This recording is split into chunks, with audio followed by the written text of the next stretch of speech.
بسم اللہ الرحمن الرحیم۔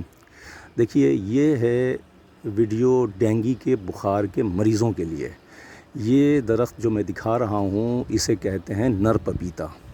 نر پپیتے کے اندر اس طریقے سے پھولوں کی لڑیاں لٹکتی ہیں اور اس میں پھل نہیں لگتا۔ نر پپیتے میں پھل نہیں لگتا، لیکن یہ نر پپیتا جو ہے، اگر اس کے درخت کے پتوں کا عرق نکال کر اگر آپ پلائیں گے ڈینگی کے مریض کو تو وہ فوراً پلیٹلیٹس پہلے دن میں ہی ان کی تعداد میں، پلیٹلیٹس کی تعداد میں بہت زیادہ اضافہ ہو جاتا ہے، اور 2 سے 3 دن میں بہت زیادہ اضافہ ہو کر مریض جو ہے ڈینگی کے بخار کا وہ اپنی اصلی حالت میں، مطلب صحتیابی کی طرف لوٹ آتا ہے۔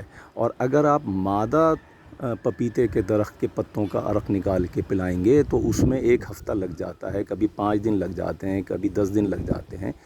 اس کے پتوں کا، مادہ پپیتے کے درخت کے پتوں کا عرق نکال کے پلانے سے تاخیر سے پلیٹلیٹس میں اضافہ ہوتا ہے، لیکن یہ نر پپیتے کے پتوں کا اگر آپ عرق نکال کر پلائیں گے مریض کو تو آپ کا مریض 2 سے 3 دن یا 4 دن میں انشاءاللہ بالکل صحتیاب ہو جائے گا۔ مطلب پہلے دن سے پلیٹلیٹس میں بے انتہا تعداد میں اضافہ آنا شروع ہو جاتا ہے۔